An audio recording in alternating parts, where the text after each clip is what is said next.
welcome to an episode of Rediscovered Movies. I'm your host, Nomfanelo Malloy. So today I'm joined by a special guest, his first time on the podcast. He is the co-host of the podcast called Ruined Childhood. So please welcome Jon Richardson. Hey, thanks so much for having me. This is so much fun. Yes, and it's a pleasure to having you here, John. So this film is going to be a fun one to talk about. Oh, yeah. So, oh, absolutely. So we'll be discussing Eddie. So Eddie is a 1996 comedy film. It's directed by Steve Rash, who's known for directing films such as Can't Buy Me Love and Xenon Z3. There's a lot of screenwriters credited for this movie, which includes John Connolly, David Luca, Eric Champanella, Keith Mitchell, Steve Zacharis, Jeff Boy, and uncredited writing by Dale Launer. The film stars Whoopi Goldberg, Dennis Farina, and Frank Langella. So here is a synopsis according to Google. So Edwina Franklin, aka Eddie, played by Whoopi Goldberg, is a New York City limousine driver and a fanatical follower of the New York Knicks professional basketball team. The team is struggling with a mediocre record when, in mid-season, Wild Bill Burgess, played by Frank Langella, the new owner, as a public relations gimmick, stages an honorary coach contest which Eddie wins. The fans love it, so Wild Bill fires the coach and hires her. She takes the bunch of overpaid prima donnas that make up the team and turns them around. But the owner hopes to move the team, now the darling of the New York City fans, to St. Louis. He may own the team, but it belongs to the city and the fans. So this film was released in theaters on May 31st, 1996. It has a budget of 30 million. In terms of box office, it made over $31.3 million domestically. It opened number 4 opening weekend with over 8 million. It was beaten by films including Mission Impossible, Twister, and Dragonheart. In terms of critical reception, it has a 2.5 rating on Letterboxd. Whoopi Goldberg won a Stinker Award for Worst Actress for this movie, along with Bogus and Theodore Rex, and she was also nominated for Favorite Movie Actress at the Kids' Choice Awards. So at the time of this recording, it's not widely available on any streaming or VOD platforms, but you can watch it on YouTube. So there is that. So let's get into first discoveries. So John, do you want to start? Well, this was a movie that I definitely knew about. When it came out, what was it, 96? Yeah. So I was 13 at the time, and I was certainly aware of like all of the especially Whoopi Goldberg. I was a big Whoopi Goldberg fan. I listened to comic relief tapes from when I was a really little kid on. And so I was definitely aware of a lot of the stuff she was doing. Sister Act was a big one in my house. And then there were like all of these other like in between Whoopi Goldberg movies between like the big hits.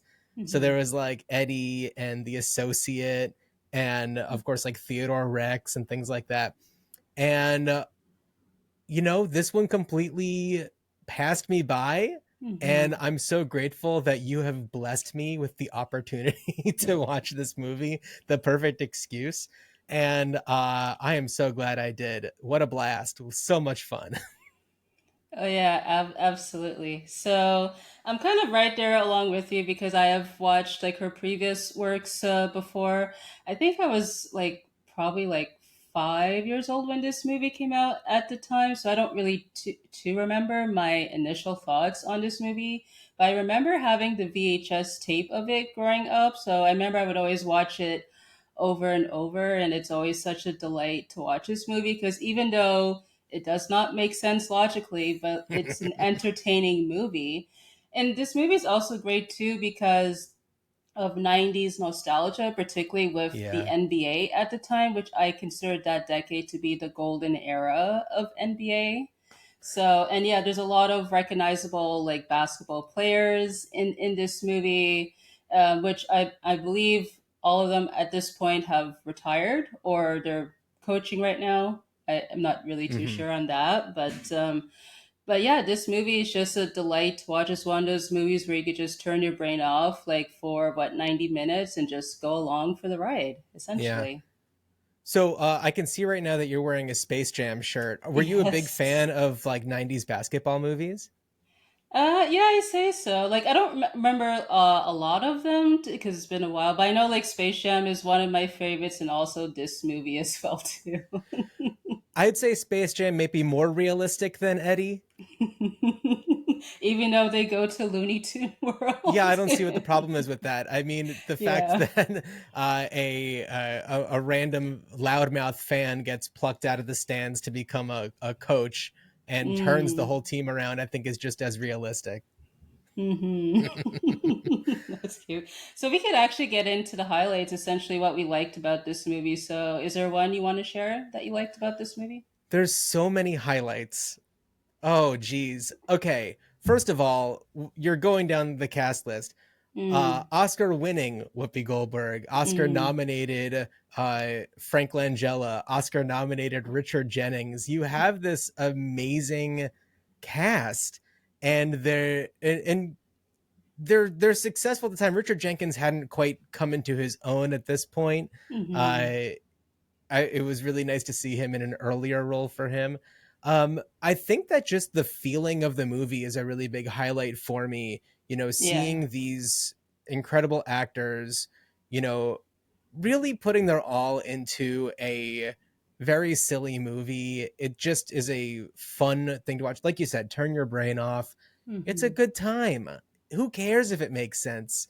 Who Yeah. cares if, what exactly happens? At the time, I'm from the east coast of the US. I'm from New Jersey, and remembering this era of the New York Knicks, they were huge. They were a Yeah. big team at the time. So it's kind of funny to see this alternate reality version of the Knicks where they're a bunch of doofuses. Yeah, yeah, yeah. I have an aspect on that. Like I'll discuss in the lowlights section for that. Okay. But yeah, it was just like fun to like see all of that happening on screen. It's such a treat. I would say for me, I liked how this movie is like a Cinderella tale Mm. essentially, because we have like the Knicks starting from the bottom. Like I imagine like at the way bottom, like compared to the rankings for the rest of the league essentially, and then like Eddie comes along, she coaches his team, and they're able to make it back to the top, and they manage to win the playoffs, which is fascinating. Well, it's a Cinderella story for the team, but also Hmm. for Eddie Yeah. herself. Hmm. You know, for first of all, for a limo driver, she's got a pretty dope apartment. That place looked pretty cool. And Yeah. but she was sitting up at the top of the stands and Hmm. uh, you know, gave her money and her it was her passion to support this team that was doing so poorly and under such terrible management from Dennis Farina's character. And to see the way that she is like Cinderella, plucked from obscurity and the dregs essentially, and is just on the top of the world. It's really fun to see that arc. Hmm. Absolutely. And I do want to say I love her voice messages with the NBA trivia. I thought that was That's cute. fun. Yeah, do you remember the kind of the golden age of the answering machine, Hmm. where you have fun with kind of your outgoing message? You don't really do that anymore on cell phones. No. Yeah, not really these days. Yeah. But also too with Eddie, I like how she's a tomboy in a way because she only wears either her jerseys or the suits or pants. Essentially, I think the only time she really glams up is when she meets with Bill towards the later half of the movie when he announces the move to St. Louis. But Hmm. other than that, she dresses pretty casually. Yeah, absolutely. I mean, once she's like wearing those suits and everything, it's a really Mm-hmm. smart look. And Mm-hmm. her best friend, who's played by Lisa Ann Walter, who's in Yeah. Abbott Elementary, Hmm. her first movie, she's the one who's trying to get Eddie to like, dress nicely because she wants to Hmm. pick up guys with her and stuff like that. Uh, Hmm. that's really fun. And of course, Eddie is just like, no, I'm going to do my thing. I'm going to wear my jerseys because that's what's important to me.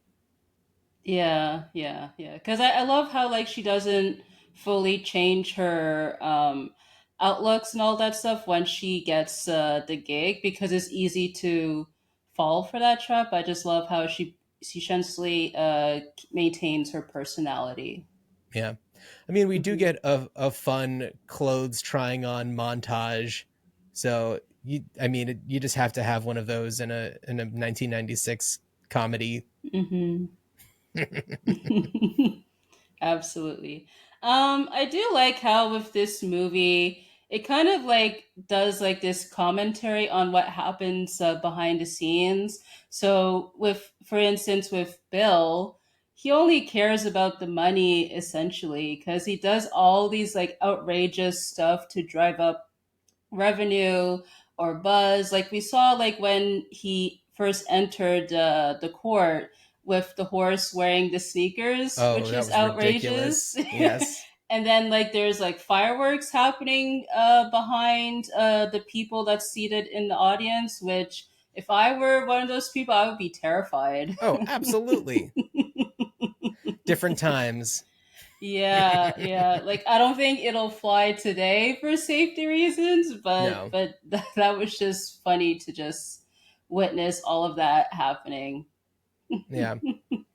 Yeah, and also, the movie really highlights New York pride Mhm. in a way that I think can translate to any city, Mhm. and the pride that you have in your team. I know that there's a lot going on in baseball right now with the A's moving from Oakland to Las Vegas, and the fans, of course, are very upset. And it's for one reason or another, it's happening. I don't think that it's a nefarious situation going on with a Texan millionaire or billionaire who's just trying to make a buck. But yeah, just to see the way that fans respond when you try to take away one of their local institutions is really inspiring. And I think that it's done really well. And in this movie, the way that it's done performatively makes a lot of sense, especially for a mid 90s feel good movie with Whoopi Mhm. Goldberg. Mhm. And I thought it was interesting, like for Bill to essentially admit to Eddie that he bought her for fun when he Yeah. did that whole speech, which I felt bad for Eddie for that moment, but I mean, it made sense for his character. But Yeah, it was sad. hmm. And you also have to wonder, it's like how much of that is true, because what she did for him, you know, whether he sells the team or not is beneficial, because she's driving up ticket sales. Like, she's generating money for this team that was, barely filling a section when Dennis Farina's character was the coach. I forget the name of the guy, the name of the character. Bailey. What was It was it? a Coach Bailey. Bailey, that's right. Hmm. Yeah. I can now I can hear her kind of screaming at him from the stands. But it's like, come on, man. This woman did so many amazing things for you and your team, and show a little bit of respect. Absolutely. Because what else I had? I do like this movie has a lot of viral moments. Like for instance, when Frasier's jersey was caught on fire, Oh yeah. and also too when I think what's his name, Sparks, who's the white team member, like him being a Oh, klutz this whole being just a time. dummy. Yeah. Yeah. No, I thought that the team was made up of really well-rounded characters, each that Hmm. had their own personality. There's Ivan, the Russian who can't defend the basket, essentially, Mm, which of course that comes back at the end. And then yeah. there's the the hot shot who cares more about his endorsements and his fame and everything, and uh, ends up suffering on the court as a result. And Hmm. then, of course, there's like the veteran with the weak knees who brings the team together and forms a friendship with Eddie. It's Yeah. great. Absolutely. And what else? Yeah, I do have like a couple scenes that stood out for me. Yeah, I liked, yeah, when Eddie is teaching Yvonne defense with that bit. I thought that was great because they essentially made planting the feet was a big deal. I don't know if yeah. that's how it is like in real life I have basketball, no but idea. Who cares? yeah. But when Stacy Patton, when he's trying to show the example, like he really looked like he was into it, like the Yeah, way he was looking at her. yeah.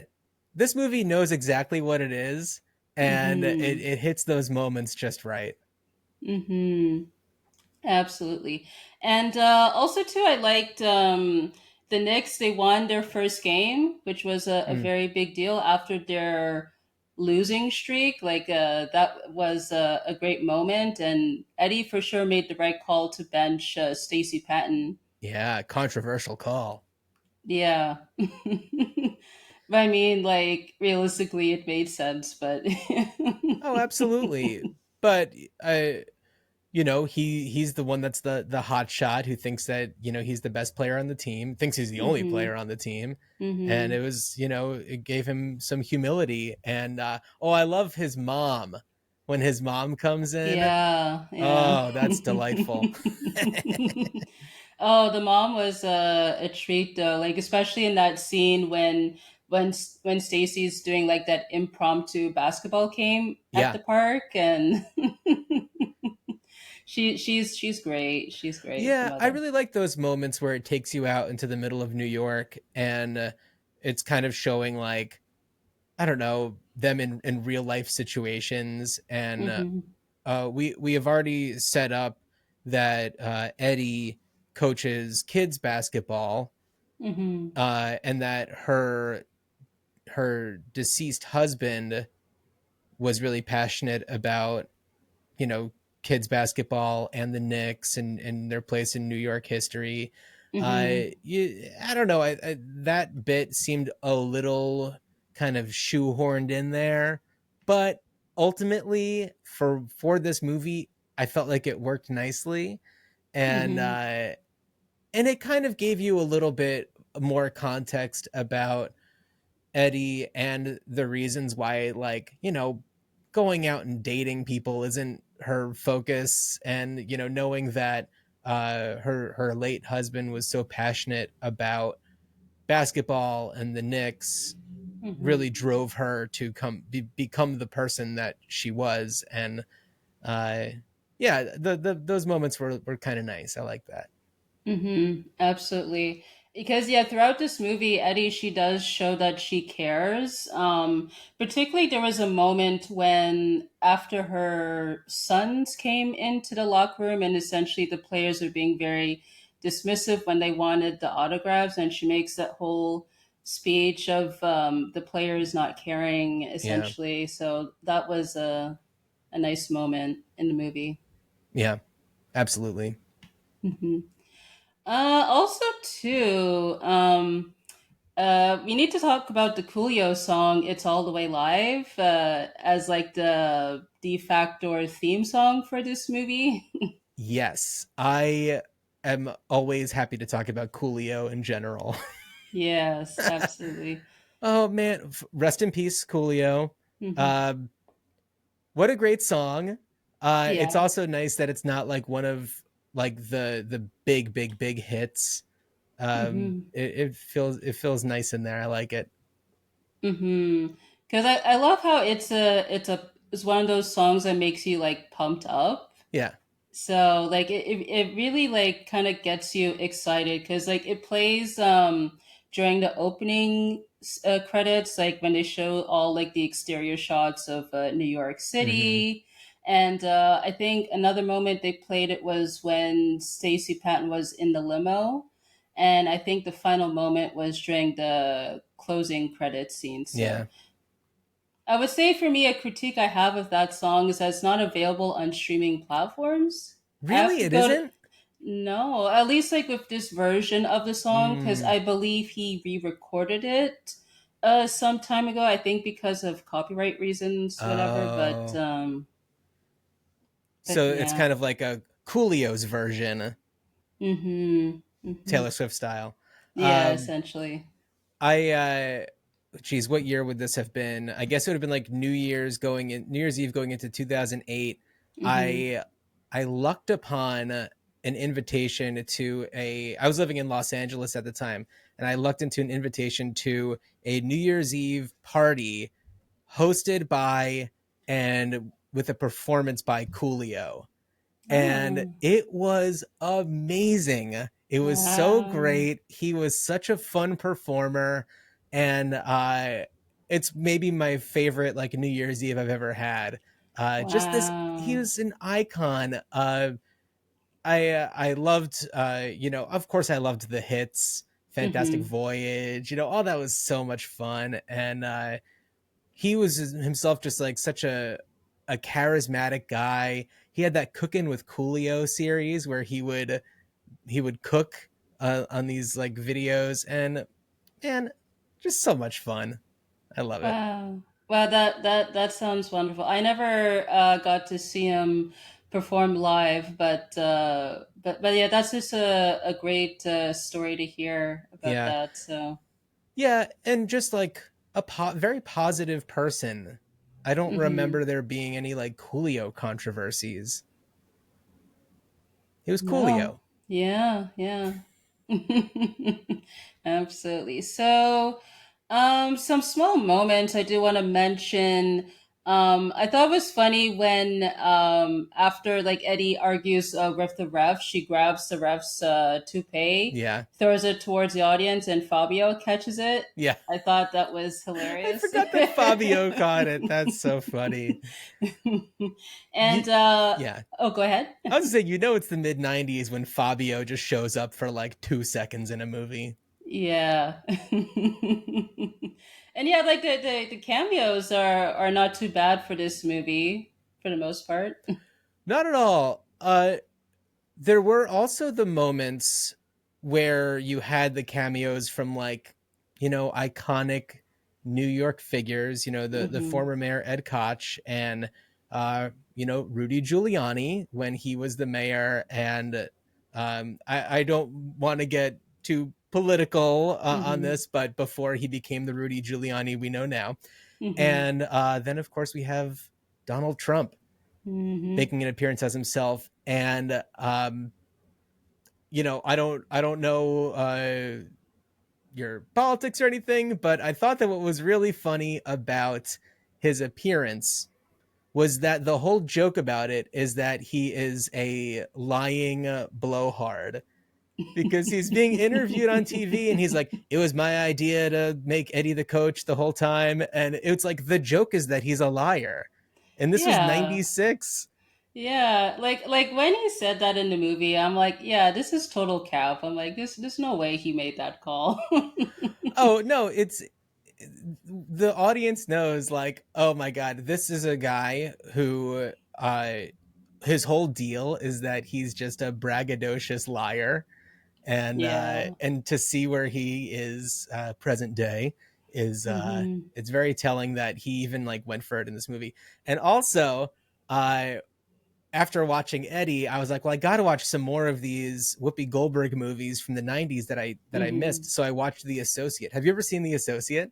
I have not seen that one. Oh, Nomfanelo, you gotta watch The Associate. Okay. It is I'll add it to my watch ridiculous. list. I'll add Oh, it to my it's list. Yeah. ridiculous. It is so ridiculous. And Donald Trump also makes an appearance in that one as himself. And Wow. so it's just in one little scene, little cameo situation, but man, it's just so funny, especially like two Whoopi Goldberg movies that are, right around the same time. To have him, it's kind of like, are these movies, do they take place in the same universe? You know, it's fun. I like it. Wow. Well, I'll definitely check that one out for sure. Do you know what that one's about?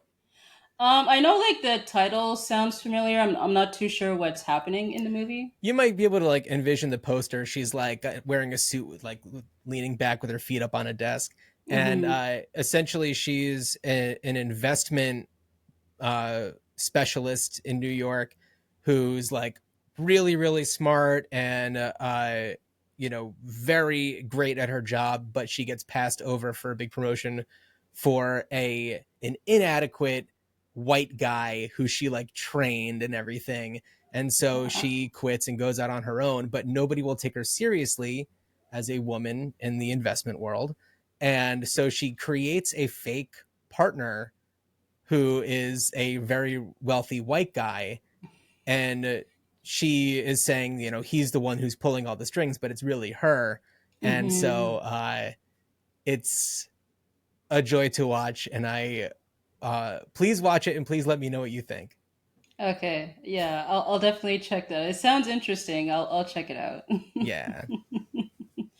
I think like I don't have too many notes that I have for this section, but I do want to mention when the construction worker tells the reporter to give the tickets back to the wife. I thought that whole bit was hilarious. Yeah. And Yeah, then I like once those it, moments. yeah, and then once the team was winning, he's like, "No, I'll take the tickets back for my wife." Yeah. And a final note I had is the scene when Eddie she dances with the cheerleaders. I thought Oh, that was fun. that was great. Yeah. Yeah, it was nice that it was, participating in their routine but still being Mm-hmm. authentic to herself. It's, you know, it's giving something to the fans and just giving the fans in the crowd even more reason to like her, because you couldn't have imagined Coach Bailey doing anything like that. He was Mm-hmm. too, you know, serious and grumpy Yeah. and just bad at his job, I guess. Mm-hmm. Mm-hmm. Well, I mean, I guess he was possible enough to bring what the Charlotte Hornets to playoffs. That is So. true. That is true. But maybe they already had a good rhythm before he got there because he joined up with them mid-season. So I don't know. But yeah, that was kind of perplexing. That suddenly he's with a winning team. What happened there? I don't know. I don't It's a know. movie. Yeah, you just have to go with it. So, are there any final notes you want to add for this section? Uh, I don't think so. There was so much to enjoy in this movie. Is this Hmm. where we get to the lowlights? Yeah, we're getting there. Yeah. Oh boy. I The thing is, this movie's so highlight heavy. I don't even know where to go with that one, but yeah, you steer the ship. All right. Okay, so let's get into the lowlights. So, I want to start off like it was a choice that they made the New York Knicks as a losing team because I felt like they could have just created a fake team instead of using an established team, especially since the team at the time was doing very well in the NBA. Because they could have went the route that the Mighty Ducks did in the first movie, where they created a fake team and for the movie, which they later turned into a real team. I think a year later after that movie. But Yeah. Well, they created a like a little league hockey team that, mm-hmm, you know, the Disney of it all made it become a yeah, reality. I don't even know mm-hmm, how that happened. Did Disney just buy a team and turn it into the Ducks? I don't know. Somebody will have to weigh in on that one. But yeah. I'm not too sure. yeah, I see your point. I Mm-hmm, wonder how they could, what they would do. Would they? You think they would still do like a New York team?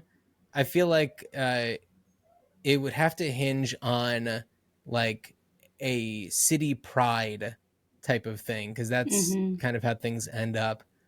But I guess you could really do that in a lot of different cities, and New York is not unique in that it's the only city that has people living there that are, you know, passionate about where they live. I mean, you can find that in any part of the world, really. mm-hmm. So, yeah, I suppose I don't know, where would you put it? Where would you put this fictional team? It could be a different city in New York, like maybe perhaps Brooklyn, because at the Oh, time Brooklyn didn't have a team yeah, until what many decades later with the Brooklyn Nets. yeah. So, I mean, I'm from New Jersey. We had the New Jersey Nets. And I don't hmm know if there was any love lost when that moved to Brooklyn. I don't think that anybody was like, boo hoo, what's going to happen? Like, it was kind of just like, yeah, that makes sense. yeah. And I also like wondered like with the players like were they losing on purpose because the players for the most part seem competent as players but I wasn't too sure like with that choice because it seemed like they wanted to put the blame on Bailey, but we saw like once Bailey left, like he did well like with the Charlotte Hornets, Yeah. but Well, I I think wasn't too that sure. I think with Bailey, he couldn't find a way to get them to work as a team. And maybe that wasn't his priority. And it's like, how good of a coach could you have been if you didn't recognize the core issue going on here? Because, yeah, like you said, it's like once they start playing well, they play Mm-hmm. really well. Mm-hmm. And it just takes that good coaching. So yeah, that's true. I mean, it doesn't quite track that they would be so bad Mm-hmm. considering they end up being so good. Yeah, because I believe the veteran player Nate he mentioned to Eddie that she needs to start caring about the players. I mean, which we do know like she does care Yeah. because he mentioned that Bailey didn't care, which I guess is why the players didn't care? Hmm. Question mark? I don't know. Yeah, it seemed like Bailey was there to collect his paycheck and just kind of get through each game and move on. Mm-hmm. Um, it's established pretty early on that in order for them to fire him, they would have to pay him out like millions of dollars. Mm-hmm. And for him, it's kind of just like, look, what are they going to do? Fire me?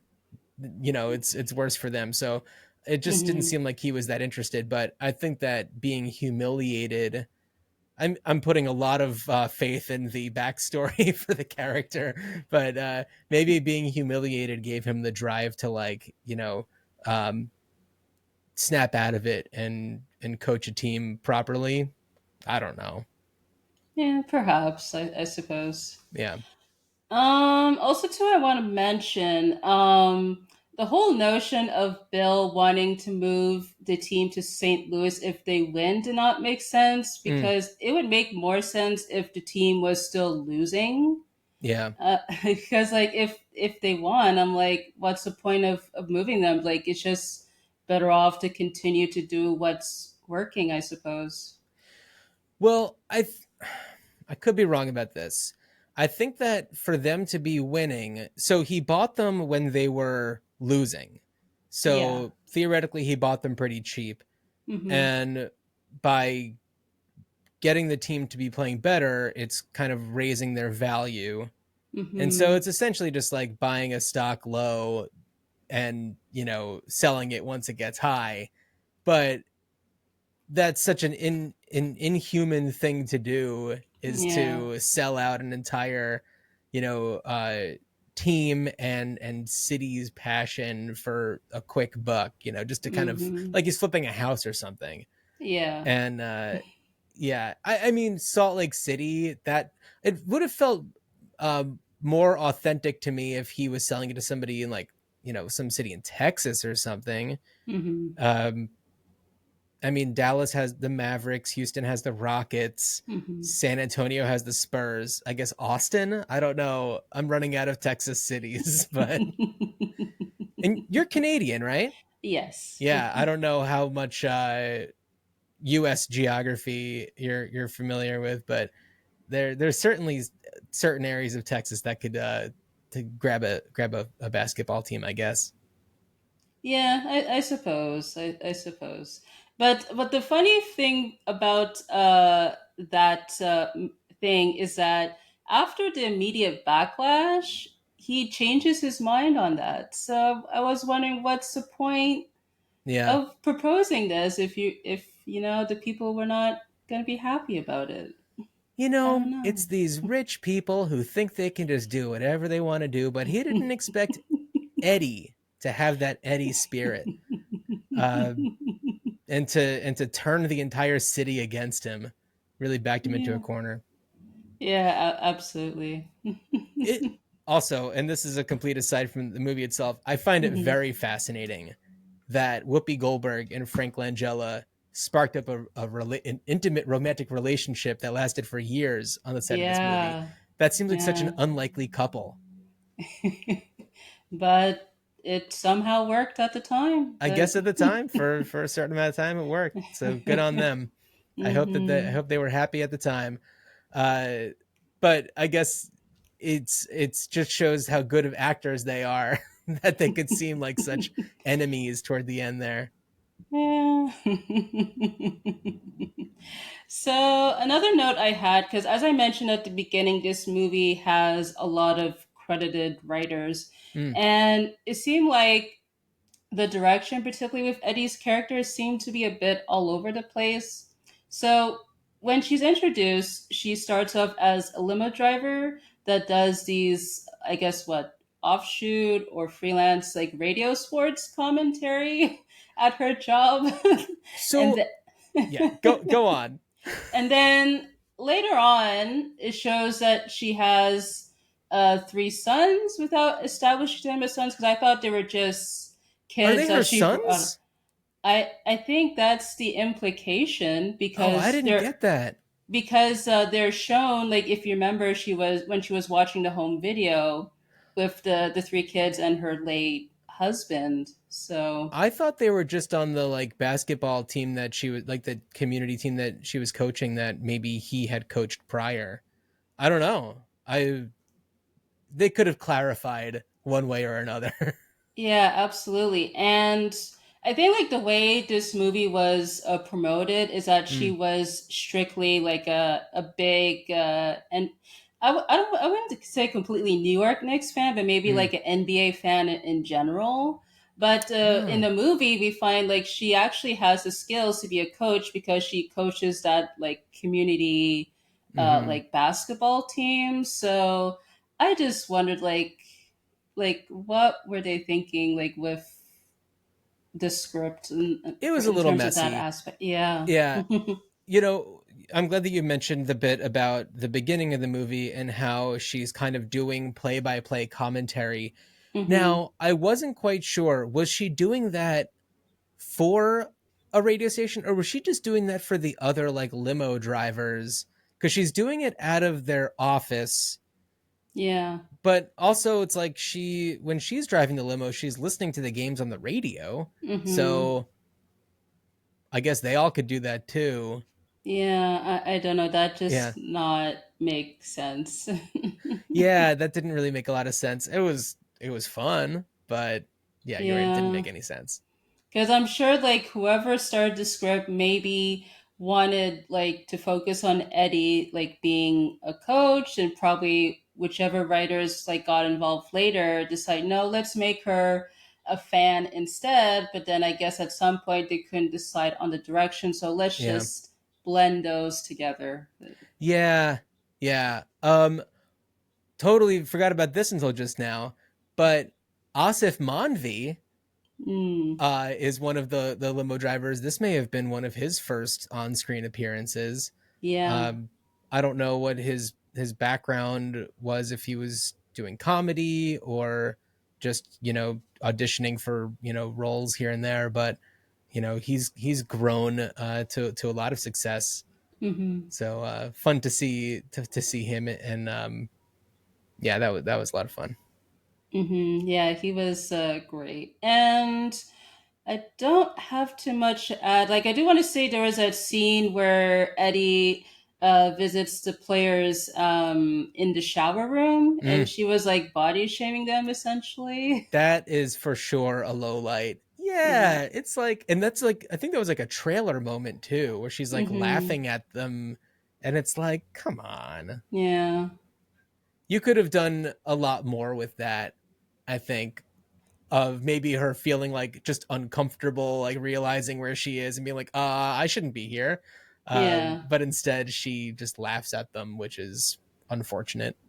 Yeah, absolutely. And just a final note I have for this section is that Eddie, she argues with her boss over watching the game during her shift Mm. at the beginning. I'm like, you're working, girl. Like,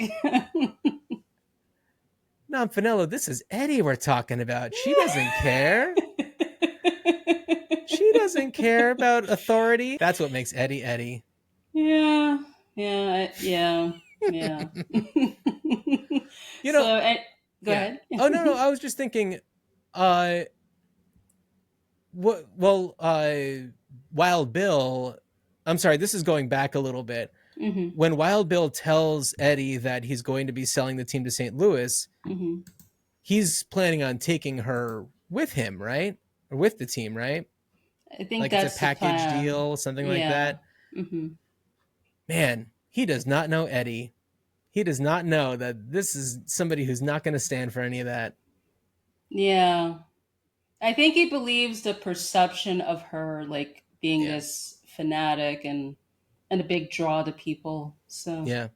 It is kind of interesting how until you find out about that, you don't realize that he's kind of the villain of the movie. hmm The villain of the movie for the beginning is Bailey, and then hmm it's just kind of like the idea of failure, and then it yeah, becomes Wild Bill. So I guess if we're yeah, talking lowlights, it's kind of like a consistency situation, or if they were going to do a bait and switch, they could have done it in a more effective way. yeah. I absolutely agree with you But on when you have that. 30 writers, things can get a little messy. Yeah, yeah. Because I don't know, like, because I assume like they probably came with different versions of the script, so probably that's why there's no like cohesion, I Yeah. suppose. So, hmm Yeah, or just like rewrites and bringing somebody else in to punch something up, but like neglecting how it would impact the rest of the movie. hmm You never know what's going to happen when you bring in that many people, but I don't I right. still had fun. Yeah, absolutely. Yeah.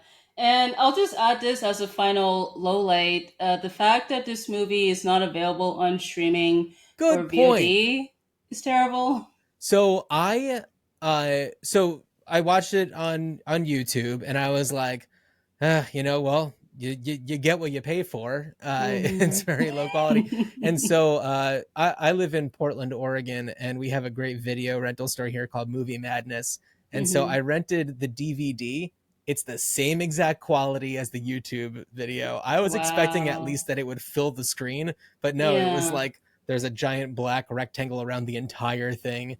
And Oh. yeah, it needs to, there maybe there just needs to be a Blu-ray release of all of these like Whoopi Goldberg movies of that time that just kind of got lost in the shuffle. Yeah. Back when we were having fun. Because I believe this movie is under Disney. So, Yeah, come on, Disney. yeah. And I don't know if Disney is willing to re-release this on physical media, given their stances on physical media, but Yeah. hopefully on Disney Plus. I guess do you remember the Disney Vault? Yeah, I remember that. Yeah, they threw it in the vault and it has not come out. Uh yeah, I don't know. It's like you've got this whole streaming service. Just throw it on there. It's not going to take Yeah, that much bandwidth, I promise. Like right. unless they just don't have a good physical copy somehow. I don't know, Yeah, but because it's too bad.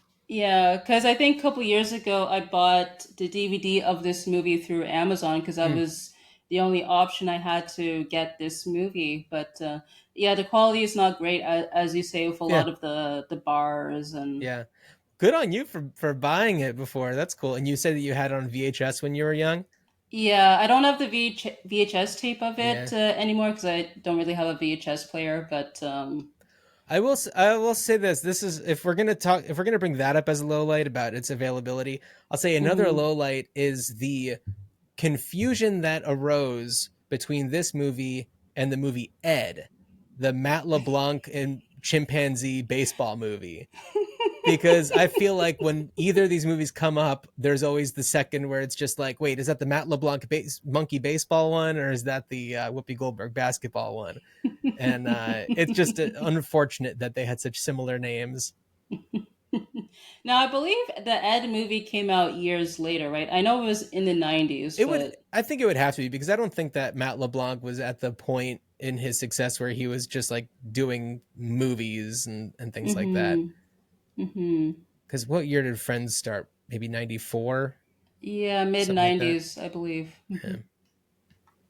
Yeah, so anything else you want to add for this section?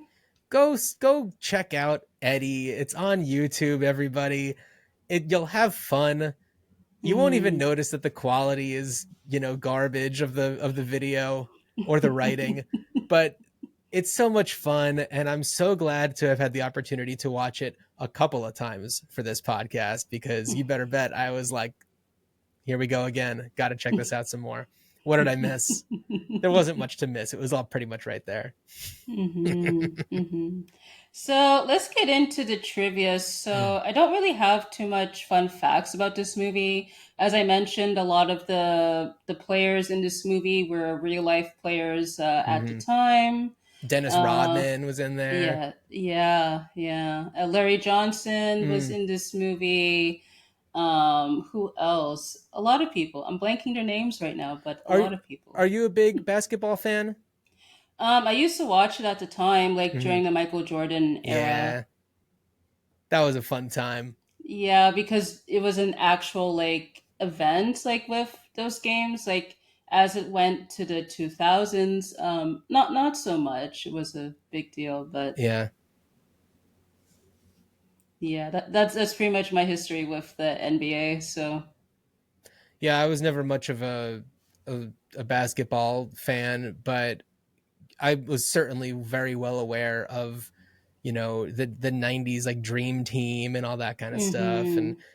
you're right. I mean, the mid '90s was the golden age of the NBA. Mm-hmm.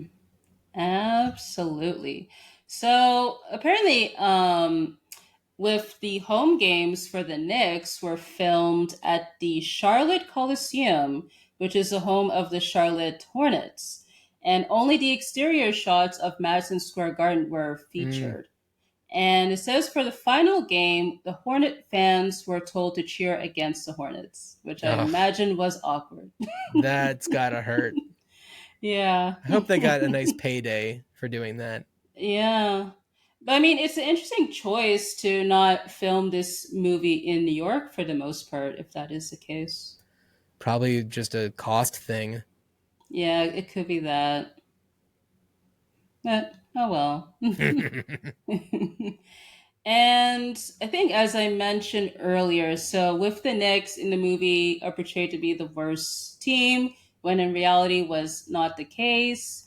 Because they say they were considered the best during the 95-96 season, Mm.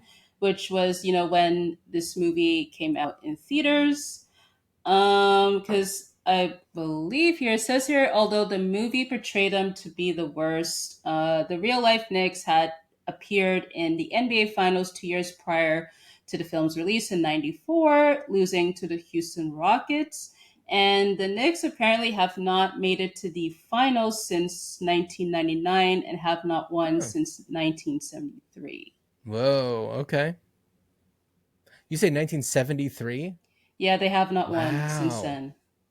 Yeah. Interesting. I thought in the '90s Yeah. they would have been up there, but I guess that was also the big time for like the Bulls, and Mm-hmm. there were a lot of other pretty great teams. Like you said, the Rockets were very big. Yeah.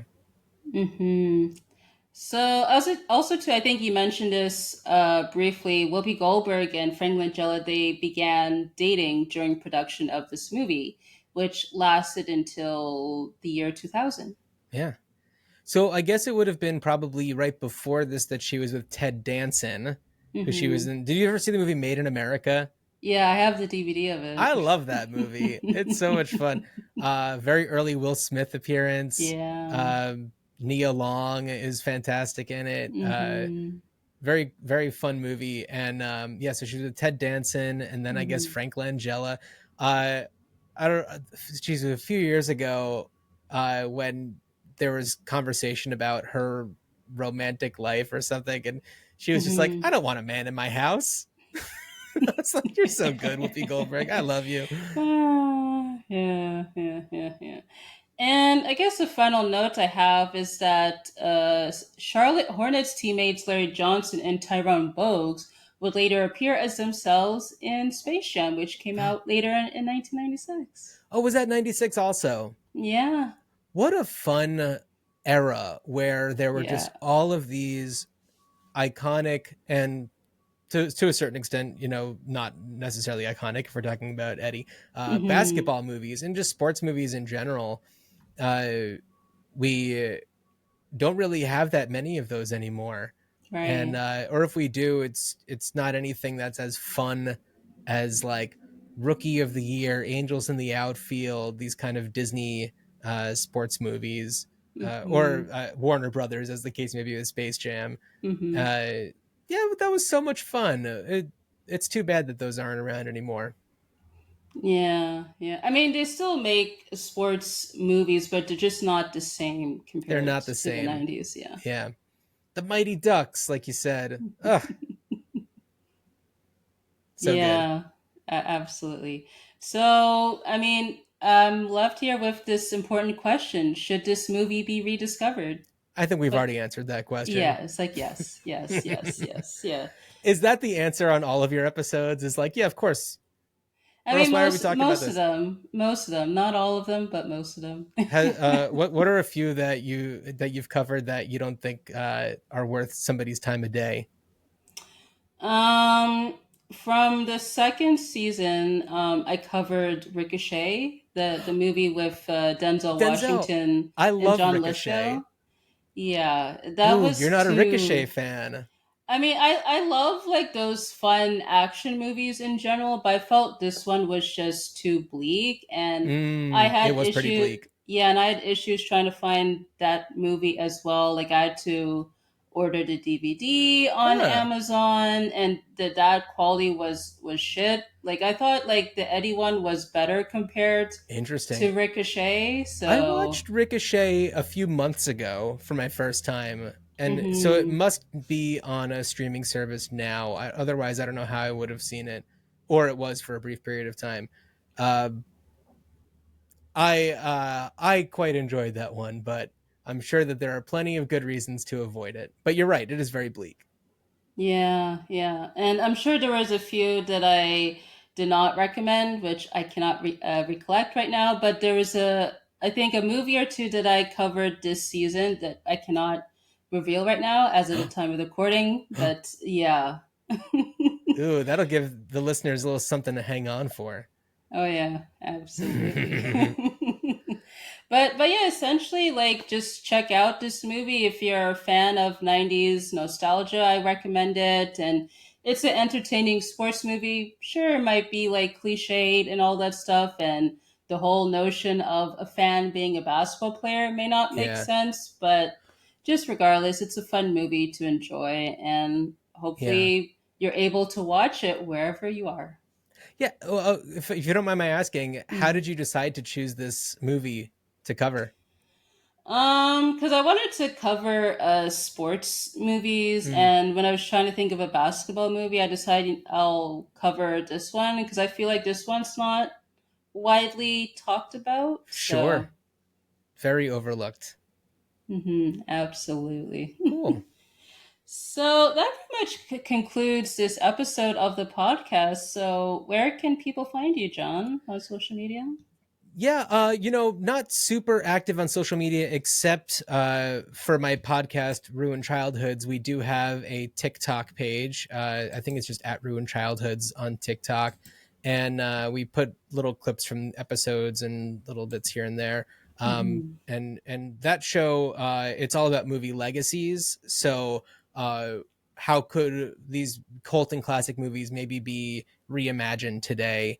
The title kind of plays on the idea of people being like, oh, this movie, it's going to ruin my childhood if there's another Beetlejuice or whatever. So it's kind of like the idea that get over it. Mhm. these classic movies are never going to change just because there's something new, and so we can all find ways to enjoy them in fun ways. And we're just wrapping up our second season. We covered it was a year-long series. We covered a movie for every US state plus Washington D.C. and Puerto Rico, so 52 episodes of that. And we're about to start a new series where it's another year-long series. We're going A to Z and then Z to A, our alphabetic yo-yo with movie titles. And the first one is going to be Anaconda. So Wow, yeah. that's great. And Oh yeah. I just saw the news the other day that apparently they're going to do like a reimagining of that movie with Jack Black or something like Oh yeah, that. Jack Yeah. Black and Paul Rudd, I think, are rumored. Yeah. Yeah. And I feel like that's the only way to do it is if you just because there's been so many like weird direct to video sequels Mhm. with like David Hasselhoff. And yeah, like it got really weird. Yeah. Yeah, who's to say maybe J Lo and Ice Cube will make another appearance? Maybe. But yeah, that just sounds good. I can't wait to check that out when that airs. Yeah, totally.